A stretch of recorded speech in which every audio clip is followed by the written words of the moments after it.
आपको क्यों संगति में बुलाया जा रहा है? लोग बैठते नहीं हैं, परमेश्वर की उपस्थिति में बैठना पसंद नहीं करते, वचन सुनना पसंद नहीं करते। फिर वो ऐसा टाइम आएगा, वो बोलेंगे प्रभु प्रार्थना चाहिए, ढूंढेंगे, चरवाहा को ढूंढेंगे, प्रार्थना करने वाले को ढूंढेंगे तो उनको नहीं मिलेगा, क्योंकि आज जो आसानी से मिल रहा है, जो उसकी कदर नहीं कर रहे हैं, आने वाले समय में तो वो भी नहीं मिलेगा। हाँ या ना? क्योंकि लोग उस समय को वेस्ट कर रहे हैं, अभी टाइम को वेस्ट कर रहे हैं, बर्बाद कर रहे हैं। और यही तो शैतान चाहता है कि तुम अपने टाइम को वेस्ट करो, बर्बाद करो, आपको पूरा कंगालपन करना चाहता है, पूरी तरह से वो ख़त्म करना चाहता है। हम एक वचन पढ़ेंगे, न्यायों की किताब 13 अध्याय में पढ़ेंगे।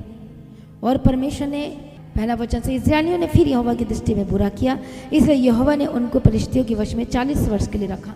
और 40 वर्ष बोलना आसान नहीं है। 40 वर्ष आप किसी के गुलाम में रहो, पाप में या फिर गरीबी के गुलाम में, 40 वर्ष तक टाइम वेस्ट हुआ कि नहीं हुआ? इसे फिर से उन्होंने पाप किया दोबारा, और फिर से परमेश्वर ने, यहोवा ने क्या कर दिया? 40 वर्ष के लिए वो फलिश्तियों के वश में चले गए।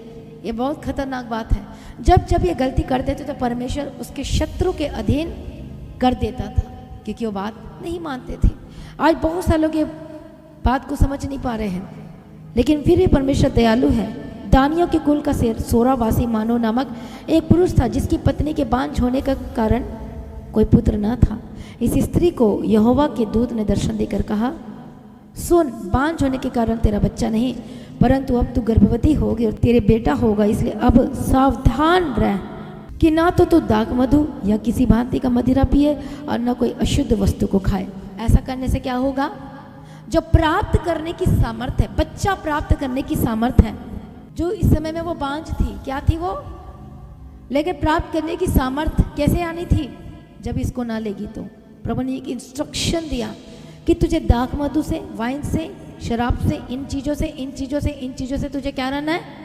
पुराना, आज जैसे कि परमेश्वर का वचन कहता है तुम्हें इन चीज़ों से दूर रहना है, लस्ट से, पाप से, इन चीज़ों से दूर रहना है, गलत चीज़ों से दूर रहना है, नशाओं से दूर रहना है, चुगली से दूर रहना है, निंदा से दूर रहना है, इन चीज़ों से दूर रहना है। उसी तरह से परमेश्वर ने कहा था कि मदिरा से दूर रहना, दाख मधु से। मदिरा मतलब वाइन, दाख मधु अलग है और मदिरा अलग है। हालेलुया। और अशुद्ध वस्तु नहीं खाना, उन चीज़ों से दूर रहना, तभी तुझे बच्चा प्राप्त करने की, जनने की तू सामर्थ्य प्राप्त करेगी।